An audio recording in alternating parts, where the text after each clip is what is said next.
لما نسمع اسم النبي لازم نصلي عليه اللهم صل. بسم الله الرحمن الرحيم. إن الذين ينادونك من وراء الحجرات أكثرهم لا يعقلون ولو أنهم صبروا حتى تخرج إليهم لكان خيرا لهم والله غفور رحيم. بے شک وہ لوگ جو آپ صلی اللہ علیہ وسلم کو آپ کے حجروں کے باہر سے ہی پکارتے ہیں، ان میں سے اکثر ایسے ہیں جو عقل رکھنے والے نہیں ہیں. اگر وہ لوگ صبر سے کام لیتے یہاں تک کہ آپ ان کے پاس ہی تشریف لے آتے تو یہ عمل ان کے لیے بہتر ہوتا، اور اللہ تعالیٰ بخشنے والے رحم کرنے والے ہیں. سورہ حجرات کی آیت نمبر 4 اور 5 کی تلاوت کی گئی. اس سورت کا نام بھی آج کی آیت میں آ گیا من وراء الحجرات، اسی نسبت سے سورت کا نام سورہ حجرات رکھا گیا ہے.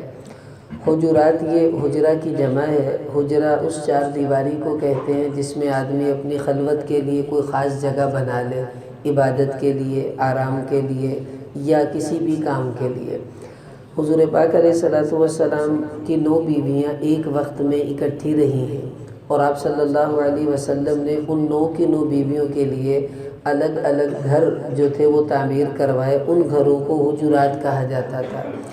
اب اس کی ترتیب کیا تھی؟ جو لوگ مسجد نبوی میں گئے ہیں وہ اس کو زیادہ بہتر طریقے سے سمجھ سکیں گے کہ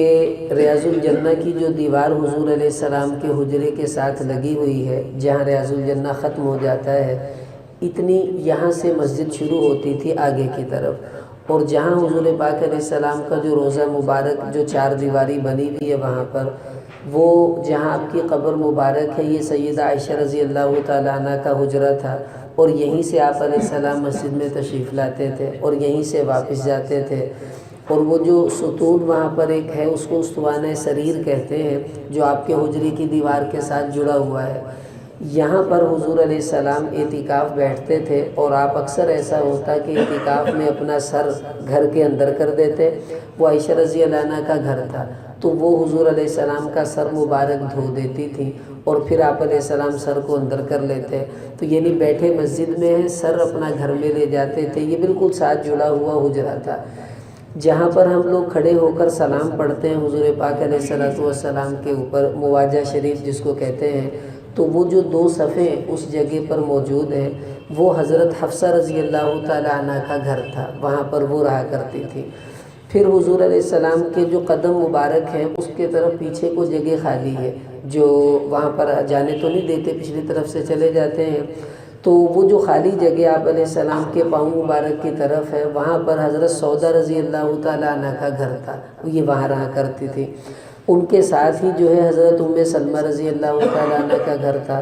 اور جہاں حضور علیہ السلام کے روضہ مبارک کی دیوار یعنی قبلہ سے مخالف سمت میں ختم ہو رہی ہوتی ہے، یہ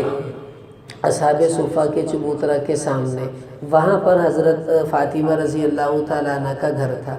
پھر پیچھے جو باب النساء ہے جہاں سے اس زمانے میں عورتیں آیا کرتی تھیں، اس باب النساء کے سائیڈ پہ سارے ہی ترتیب بار باقی بیویوں کے گھر تھے. یہ 4-5 بیویاں تھیں جن کے گھر بالکل مسجد کے قریب جو تھے بنے ہوئے تھے.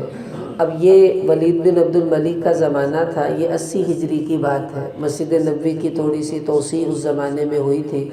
ایک توسیع تو خود حضرت عثمان غنی رضی اللہ عنہ نے اپنے زمانے میں کروائی، لیکن انہوں نے مسجد نبوی کے حجرات کو نہیں چھیڑا، اس طرف کو تعمیر جو تھی شروع کی، تھوڑا سا آگے بھی انہوں نے بڑھائی. تو عمر رضی اللہ عنہ کے زمانے میں ریاض الجنہ سے اگلی جو 2 صفیں ہیں یہ حضرت عمر کے زمانے میں بڑھائی گئی تھی. اس سے اگلی جو 2 صفیں اور محراب جہاں آج بھی امام صاحب نماز پڑھاتے ہیں، یہ عثمان غنی رضی اللہ تعالیٰ عنہ کے زمانے میں بڑھا تھا. تو یہ 80 ہجری میں جب ولید بن عبد الملک کا زمانہ آیا تو اس نے پھر اس تعمیر کو تھوڑا سا آگے بڑھایا. تو اس موقع پر جو تھا یہ حضور علیہ السلام کی بیویوں کے گھر جو تھے وہ گرا کر مسجد میں شامل کر دیے گئے تھے. اب یہ گھر تھے کیسے؟ بخاری شریف میں حضرت عائشہ رضی اللہ عنہ اس کا نقشہ بتاتی ہیں کہ حضور علیہ الصلوۃ والسلام جب نماز پڑھتے تھے تو اتنی جگہ نہیں ہوتی تھی کہ میں لیٹ بھی جاؤں اور اللہ کے نبی اپنی نماز تسلی سے پڑھ لیں، بلکہ جب آپ سجدے میں جاتے تو میرے پاؤں پر ہاتھ مارتے تو میں پاؤں سکیڑتی، پھر آپ وہاں پر سجدہ جو تھے وہ کیا کرتے تھے۔ یعنی اتنی ہی جگہ تھی کہ بس اس میں جو تاریخ میں لکھا ہوا ہے اس کے حساب سے جو اندازہ لگایا گیا، جن پرانے لوگوں نے وہ حجرے دیکھے، اس کی یہ ترتیب ہے کہ یہ 9x15 کا کمرہ ہوتا تھا، 9 فٹ چوڑائی اور 15 فٹ اس کی لمبائی تھی۔ تو اب دیکھ لیں 9x15 میں کتنا بڑا جو ہے وہ بن سکتا ہے جگہ۔ اور ایک چھوٹا سا صحن تھا، کھجور کی جو چھڑیاں ہوتی تھی اس کی چھت تھی، اسی کی دیواریں دائیں بائیں بنی ہوئی تھی، اور دروازے کی جگہ پر ٹاٹ لگائے ہوتے تھے جو اندر آنے جانے کے لیے پردے کا کام بھی دیتے تھے، اور چھت کی جو اونچائی تھی فرش سے یہ تقریباً 7 سے 8 فٹ کے درمیان میں تھی۔ اتنے چھوٹے چھوٹے حجرے سب بیویوں کے حضور علیہ السلام نے بنوائے ہوئے تھے۔ تو جب یہ گرائے گئے، سعید بن مسیب رحمۃ اللہ علیہ فرماتے میں وہیں پر تھا، فرمانے لگے کہ ما رأیت یوما اکثر باقیا من ذالک اليوم، مدینہ میں ایک تو اس وقت کو حرام مچا جب اللہ کے نبی دنیا سے گئے اور لوگ پھوٹ پھوٹ کر روئے، اور فرمانے لگے دوسری مرتبہ جب پورا مدینہ رویا یہ وہ دن تھا جب اللہ کے نبی کی بیویوں کے گھر گرا کر مسجد میں شامل کیے گئے، کہ لوگ اتنا پھوٹ پھوٹ کر روئے اور فرماتے کاش ان گھروں کو قیامت تک کے لیے باقی رکھا جاتا، کہ آنے والے دیکھ لیتے کہ گھروں سے عزتیں نہیں ملتی، عزتیں اللہ کو راضی کرنے سے ملتی ہیں، کہ دو جہاں کے سردار کے مکان یہ کچے کچے تھے جن کو دیکھ کر آدمی حیرت میں پڑ جاتا ہے، لیکن فرمانے لگے کاش ایک گھر بھی رکھ لیا جاتا تو لوگوں کی عبرت کے لیے وہ کافی ہوتا، لوگ مال و تعمیر میں اپنا مال زیادہ خرچ نہ کرتے۔ خیر یہ آپ علیہ الصلوۃ والسلام ان میں سے کسی ایک حجرے میں تشریف فرما تھے، تو قبیلہ بنو تمیم کے لوگ جن کا ذکر گزشتہ آیتوں سے چل رہا تھا وہ آئے حضور علیہ السلام سے ملنے۔ اب اللہ کے نبی دوپہر کا وقت تھا، آپ آرام فرما رہے تھے اپنے حجروں میں، تو وہ چونکہ گاؤں کے لوگ تھے زیادہ ان کو آداب کا خیال بھی نہیں تھا، اور نئے آئے تھے ان کو یہ بھی نہیں پتہ نبی کا ادب کیا ہوتا ہے، تو وہ آ کے انہوں نے پوچھا جی کہاں ہیں نبی، تو صحابہ نے بتایا کہ وہ آرام فرما رہے ہیں، آپ انتظار کریں۔ اب اکثر لوگوں میں یہ ہوتا ہے بھی انتظار کا ہے گا، میں اتنی دوروں آیا ہوں میں انتظار کرا، تو وہ باہر کھڑے ہو کے کہنے لگے اخرج الینا یا محمد، اے محمد صلی اللہ علیہ وسلم جلدی باہر آئے، ہم آپ کا انتظار کر رہے ہیں۔ اب ایک دفعہ ہوا، 2 دفعہ ہوا، انہوں نے جب یہ بار بار کہا تو حضور علیہ الصلوۃ والسلام پر یہ آیت اللہ پاک نے اتاری جو آج پڑھی گئی کہ ان الذین ینادونک من وراء الحجرات اکثرهم لا یعقلون، کہ یہ وہ لوگ جو آپ کو حجروں کے باہر سے پکارتے ہیں ان میں سے اکثر بے عقل ہیں، ان کو عقل نہیں ہے۔ یہ ڈانٹ ہے اللہ کی طرف سے کہ اگر تم عقل مند ہوتے تو تمہیں یہ نہیں کرنا چاہیے تھا، بلکہ کیا کرتے، اللہ نے خود اس کا حل بتایا، وَلَوْ أَنَّهُمْ صَبَرُوا حَتَّى تَخْرُجَ إِلَيْهِمْ لَكَانَ خَيْرًا لَهُمْ، اگر یہ لوگ صبر سے کام لیتے، انتظار کرتے اور آپ خود ہی اپنی ضرورت سے باہر آتے تو یہ ان کے لیے زیادہ بہتر تھا۔ تو اللہ نے اپنے نبی کا ادب بتا دیا کہ نبی کو بلوانا یہ بے ادبی ہے، اور نبی کا انتظار کرنے میں بیٹھنا یہ آدمی کے لیے ادب کی نشانی ہے۔ عبداللہ بن عباس رضی اللہ تعالیٰ عنہ، ان کی بڑی عجیب طبیعت تھی، وہ دین سیکھنے کے بڑے مشتاق تھے، بڑے بڑے صحابہ کے گھروں میں جاتے دین سیکھنے کے لیے۔ ابی بن کعب رضی اللہ عنہ اس امت کے سب سے بڑے قاری ہیں، یہ ان کے دروازے پر جا کر بیٹھ جاتے، اور جب وہ خود کسی کام سے باہر نکلتے تو یہ ان سے قرآن کی آیتیں، نبی کی حدیثیں پوچھتے۔ ایک دن انہوں نے کہا کہ حلا دققت بابی یا ابن عباس، اے عبداللہ بن عباس آپ حضور کے چچا کے بیٹے ہو، آپ میرا دروازہ بجا دیا کرو میں باہر آ جاؤں، آپ باہر کیوں بیٹھے رہتے ہیں؟ اب جو جواب عبداللہ بن عباس رضی اللہ عنہ نے دیا وہ بڑا عجیب تھا، کہنے لگے کہ دیکھو العالم فی قومہ کالنبی فی امتہ، کہ کوئی بھی دین کو جاننے والا عالم اس کی حیثیت اپنی قوم میں ایسی ہوتی ہے جیسے نبی کی اپنی امت میں ہوتی ہے، اور اللہ نے اپنے نبی کے بارے میں قرآن میں ہمیں یہ بتایا کہ ان کو بلاؤ نہ انتظار کرو، تو تم امت کے بڑے عالم ہو، تمہیں بھی میں اسی نگاہ سے دیکھتا ہوں، میں بلانا بے ادبی سمجھتا ہوں، اس لیے باہر بیٹھ کے تمہارا انتظار کرتا ہوں۔ اب یہ ہی ادب علماء نے لکھا ہے، مفسرین نے، کہ اس آیت سے پتہ چلا جو بھی مشائخ ہیں، بڑے بزرگ ہیں، دین میں بڑے ہیں، بہتر یہ ہے کہ ان کے معمولات میں خلل ڈالنے کی بجائے ہم انتظار کریں کہ وہ کب تشریف لائیں، یا ان کے معمولات معلوم کریں وہ کب باہر آتے ہیں، تب ہم ان سے ملنے کے لیے جائیں۔ ایسا نہ ہو کہ ہم جا کر ان کو بلائیں، وہ آئیں اپنے کسی دینی کام میں مصروف ہوں اور ہماری چھوٹی سی بات کی وجہ سے وہ اپنا سارا کام چھوڑ کے آئیں اور پھر ان سے ملیں۔ میں ایک دفعہ مدرسے میں سبق پڑھا رہا تھا، اب حدیث کا سبق پڑھا رہا ہوں، بچے پڑھنے کے لیے آئے ہیں، میں پڑھانے کے لیے آیا ہوں، تو باہر سے پیغام آیا کہ جی آپ کے کوئی مہمان آئے ہیں۔ تو میں نے کہا ان سے کہیں انتظار کریں، میں سبق کے بعد آؤں گا۔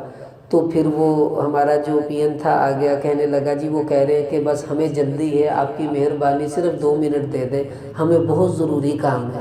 تو میں نے کتاب بند کی، سبق چھوڑا، باہر گیا، ان سے ملا، میں نے کہا جی خیریت ہے؟ کہتے جی بس تاڑی زیارت نو دل کردا سی۔ میں نے کہا واہ بھی اتنا ضروری کام کہ بس کہتے آپ کو دیکھ لیا، السلام علیکم، یہ کہہ کے چلیں گے۔ اب دیکھیں اب وہ کتنا نقصان ہوا کہ بچوں کا سبق بھی چھوڑا، ان کو بھی تکلیف ہوئی، مجھے بھی تکلیف ہوئی۔ اس لیے علماء نے لکھا کہ یہی آداب قیامت تک کے لیے مشائخ، علماء، نیک لوگ جو دین کے شعبوں میں لگے ہوئے ان کا یہی ادب ہے کہ ہم ان کو اپنی ضرورت کے لیے نہ بلائیں، بلکہ ہم انتظار کریں کہ وہ جب فراغت ان کو ہو تب ہم ان سے اپنے کوئی کام یا کوئی ضرورت کی بات کرنی ہے تو وہ کر لی جائے۔ تو ابو عبیدہ رضی اللہ عنہ فرماتے جب یہ آیت اتری،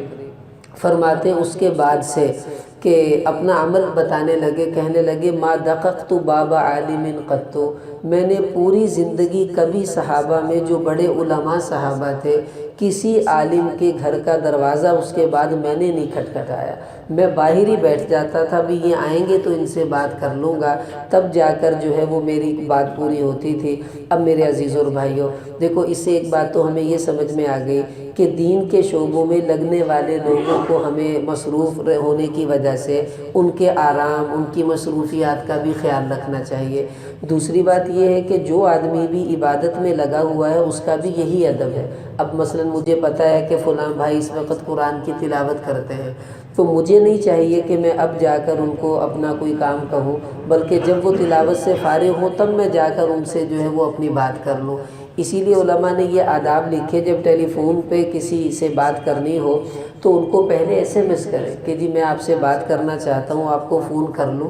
آپ فارغ ہیں؟ اگر وہ ہوں گے تو آپ کو بتا دیں گے، اگر وہ نہیں ہوں گے تو بھی آپ کو بتا دیں گے۔ یہ نہ ہو کہ ہم بار بار فون کیے جائیں، وہ بیچارے پریشانی میں ہماری بات سنیں، اپنے کاموں کو چھوڑ دیں۔ یہی آداب دین کے تمام شعبوں میں کرنے والوں کے ساتھ ہمیں پیش آنے چاہیے۔ اب دیکھیں اللہ پاک نے اپنے نبی کا یہ ادب ہمیں سکھا دیا کہ نبی کو بلانا بے ادبی ہے، وہاں جا کر سلام پڑھنا، جیسے کہ ہم لوگ حضور علیہ السلام کے روضہ مبارک پر جاتے ہیں تو وہاں جا کر سلام پڑھنا یہ ادب کا بڑا تقاضا ہے۔ یا فرشتے اللہ نے مقرر کیے وہ ہمارا سلام لے کر حضور علیہ السلام کے روضے پر چلے جاتے ہیں۔ تو جس طرح نبی کو گھر سے باہر بلانا بے ادبی ہے، اسی طرح آج بھی یہ ادب اور قیامت تک قائم رہے گا کہ بلانا بے ادبی ہے، خود جا کر سلام پیش کرنا یہ ادب کا تقاضا ہے۔ بہرحال یہ کچھ باتیں تھیں جو اس آیت کے متعلقہ ہیں۔ اب ایک نیت میں اور آپ آج اس مجلس میں ہم کر لیں